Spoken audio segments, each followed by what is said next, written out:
Can you imagine life without the internet? Well, I'm one of those people who grew up in both the analog and the digital age because I was born in the late 70s. Now I look back and wonder how we did anything without email or texting.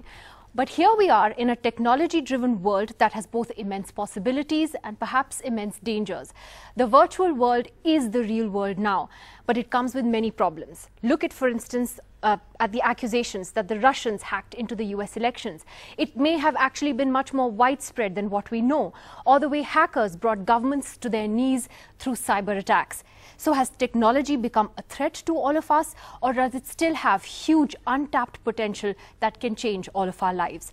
Joining us on Left, Right and Centre today on this very special panel is Mr. Carl Bildt, the former Prime Minister of Sweden, who's now the Special Representative with the Global Commission on the Stability of Cyberspace, someone who's really been championing technology and the internet as a unifier.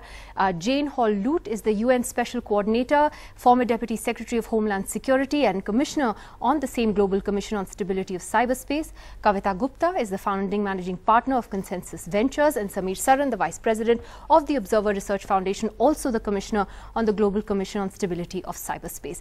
Mr. Bildt, let me begin with you first. I love this story about you, how in 1994 you were actually, when you were Prime Minister of Sweden, the first email between two heads of state was sent by you to President Bill Clinton, and the White House actually took many days to respond to that. We've come such a long way, haven't we, from that first email to where we are now. What made you think of communicating via email at that time? How did you know this was the future? I thought it was fairly obvious that this was the future, that we were in the beginning of a huge technological shift, that it was important also for policymakers to be broadly aware of what this was. And you can only become broadly aware of it by trying to use it yourself. And that was the origin of the idea. It was also a time when primarily Al Gore, who was vice president at the time, had been talking about the information superhighway. That was the phrase at the time. So I sent off that email to the White House, and then we waited, and then we waited, and then we waited.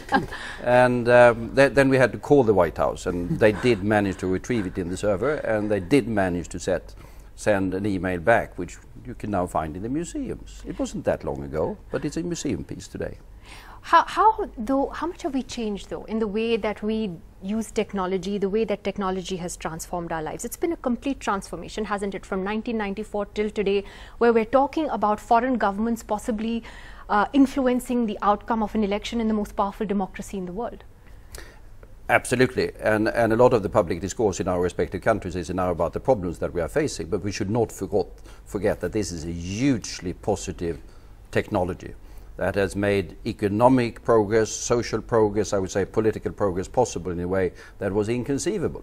And I think we are just in the faint beginning. I think we are in the last phase of the industrial age, we are in the beginning of the digital age, and we understand roughly as much about the digital age as they, in the beginning of the industrial age, the second generation steam engine understood what was lying ahead. So it's a vast transformation, and I think it's positive, but there are of course aspects that we need to deal with.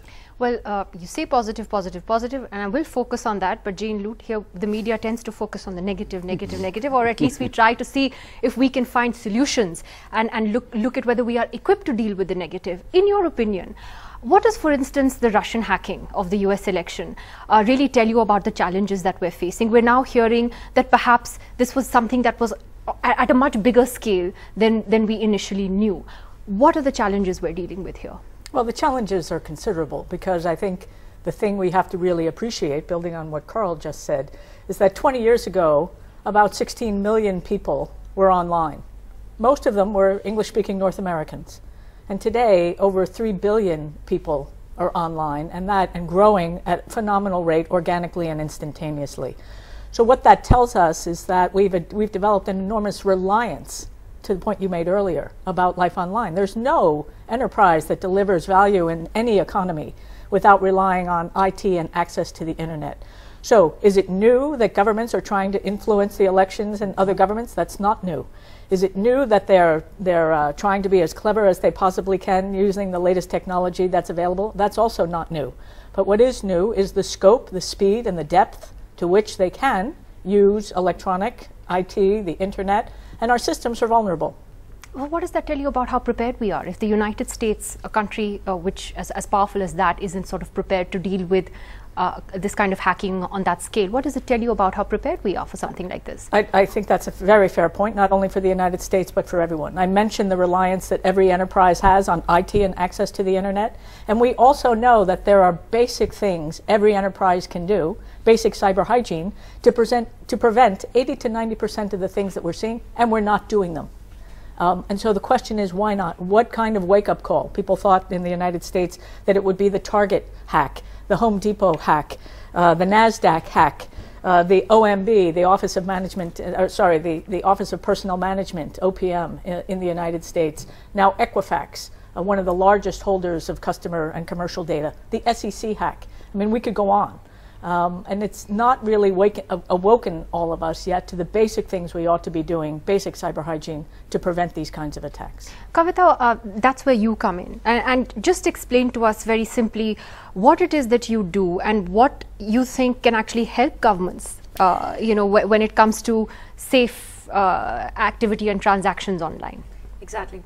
I think it's very funny how blockchain is perceived today, especially in India or the new industry or the people coming from the new industry, because there are a lot of notions. So blockchain is a very decentralized mechanism, whether you're using it in a fintech industry or you're using it for sourcing, traceability, accountability. It's basically a method where you can have a balance of your privacy but still have a public ledger for all the activities happening in the world. So connecting it with something which we just talked about regarding all the hacks. So the funniest part is one of the biggest companies which actually started looking into alternative methods to prevent cyber crimes is HBO, after the whole script of Game of Thrones went out, and they're like, we're not gonna stay connected to what exactly exist, what is new out there, and that's where blockchain came, which is how do we make sure everything is time-stamped, everything is basically connected to a network, everything which you do is traceable. At the same time, you have your private key, so it will take you to the door of who has committed the crime. Now, what the government authorities do post that is what is every jurisdiction process. So just before this panel, we were talking about the Vegas shooting. And we were talking about how if we had a blockchain system where anytime anyone is buying online or through their credit cards or anything, you are buying your weapon, it all gets connected, and you have a data that somebody actually possessed 45 to 50 handguns in different method, and they also have a mental issue problem, and they also have been flagged by the local authorities for different. So you get all the information in one place. Is that what it basically is? And that makes it so much more easier, doesn't it, then, for governments, for even private entities, banks, individuals? From banks to consumer products to Pepsi doing a pilot project of tracing everything which is coming for their supply chain process, everything in one place. You know, what the important thing about technology, though, and Samir, you'll know this better than anyone else, in a country like India is in internet penetration. And we just had a report last week at the India Mobile Congress which said that India has only 33% internet penetration, only 16% in rural India. And that remains a big gap, at least as far as India is concerned, and its sort of digital India goals. So, I think we understate the level of penetration because we don't understand the nature of Indian community. I have always argued that one person with internet connection in a village allows village connectivity. The communal nature of device and connection is very different in India. So the numbers are understated in terms of number of people who are influenced by what happens online. We have a family phone. We don't have a phone per person per family. We have one phone for the entire family. Similarly, sometimes a phone serves more than one maybe a neighborhood. neighborhood. So I think that's one thing that we need to think about. So while we cannot overstate the influence of technology on rural India, we should not underemphasize its ability to do good and to create transformation. I think I want to make 2 points, one on blockchain and one on what Carl and Jane said. I think it's not new that countries are trying to influence regime change or political outcomes in other countries. That's an old formula. What has changed is that earlier only big countries with huge resources and sophisticated operations, human intelligence, NGOs, activists who could fund organizations were able to do this. So the US could do this through the colored revolutions. The US could change certain regimes in Asia and other parts of the world. Today, the internet allows smaller countries to be as ambitious and perhaps sometimes as successful in doing the opposite. So you have Russia, which is barely the size of Australia in terms of its GDP, being able to influence outcomes in a country 10 times its size. And I think that would have been impossible in the real world, the influence operations. On Kavita's point, I think blockchains are in India still identified with cryptocurrency. I think we need to break the two. When you talk Please blockchain, tell people in English Bitcoins, what is. Yes, Bitcoins, thank you. right? In English, it means Bitcoins. So when people say blockchains, they say Bitcoins. Blockchains is not Bitcoins. Bitcoins is a product that rides on blockchains. Blockchains is much more. I was telling, I mean, we are doing a project at ORF. Can we use blockchains to enforce the nuclear proliferation regimes? So every time uranium or a nuclear material moves, whether it's a path or we know, all the 46 signatories or number of signatories have keys. And we are able to trace, we are able to create a traceability of the movement of material, product, expertise, and personnel. And I think that's important. We can also do this for property. If you want to sell your house to me, then all we need in the community of blockchain is the MCD, the DDA, Nidhi Razdan, Sameer Saran, and others who believe that this communal property requires a stakeholder in that communal transaction. So once Nidhi and I transact on blockchain, the property rights. Now imagine doing this in a rural setting in India, where there are millions of owners for the small marginal holdings that exist in India, and it's impossible to do the transaction in India today on agricultural small holdings because we are not able to create traceability, accountability, and authentication. Sorry, I know, Jane, I think it's very interesting. Yes, what I was just going to say is that this brings together, I think, one of the real challenges of the world going forward, which is how do we link confidence in what we know to be materially true with what we think is digitally true. So I run operations for a company in North America that makes technology and ink for 90% of the world's banknotes currency. It's a material, it's material security, it's a thing. So you know that it is the real McCoy backed up by the strength of governments behind their currency. So when we can connect authenticity in the physical world to authenticity in the digital world, then I think we're going to see a real revolution. You know what's interesting though, Mr. Bilt, and I read this in a piece that you had written earlier about how a country like Afghanistan, for instance, has been so successful when it comes to connectivity. I mean, and you talked about that it has a widespread mobile network, a reliable one at that, and it has a great broadband connectivity infrastructure. Now, how is a country like Afghanistan able to do that, and why do you think India is still playing catch up, and not just because of size? I'm not quite certain that India is playing catch up. I agree. I mean, statistics are very sort of complicated here.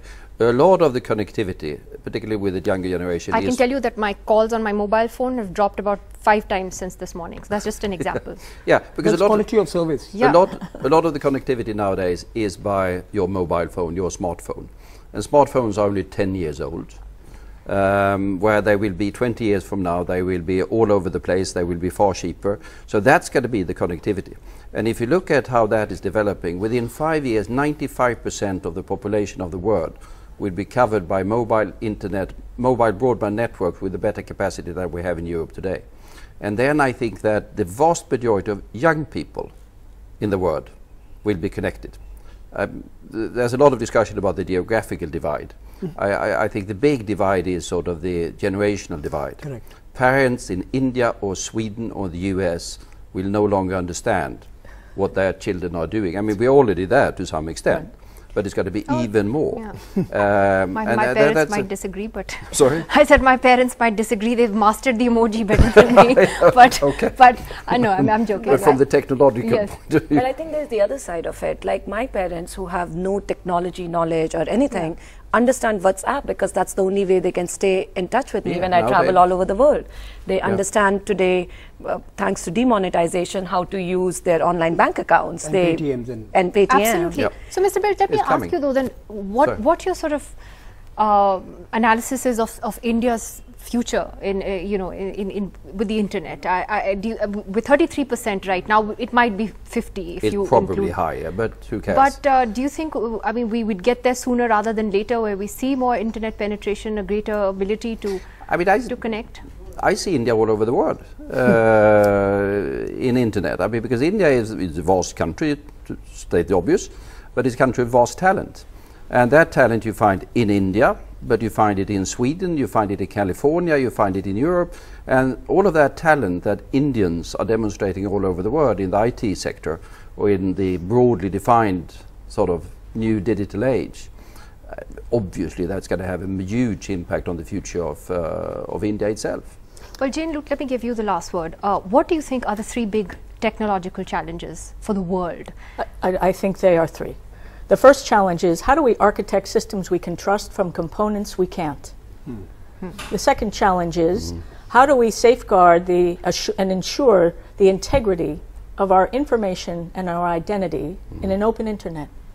And question number 3 is, what should the role of governments be in all of this? The second point, is that kind of linked to what we're seeing with fake news on the internet, the way Google and Facebook, for instance, are facing so much heat for the kind of algorithms, and even on the Las Vegas shooting, there's been a lot of criticism about, false news, fake news, essentially, that was propagated. Yeah, so I guess I would say my own experience in a crisis, and as tragic as this one has been, the first report is always wrong. The first report is always wrong. And now, as Carl said, and you've said yourself, everyone has a mobile phone, everyone is an action officer, everyone is a broadcaster and a reporter.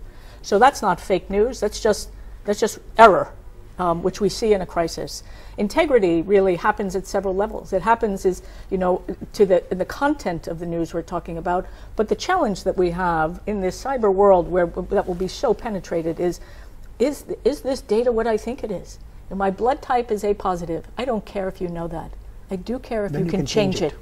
That can kill me. That's data integrity. Well, a fascinating discussion. Thank you very much to all of you for coming in today. Let's see what the future of technology brings for us, especially here in India. Thank you very much. That's it on the show this evening. We'll see you again tomorrow. Good night.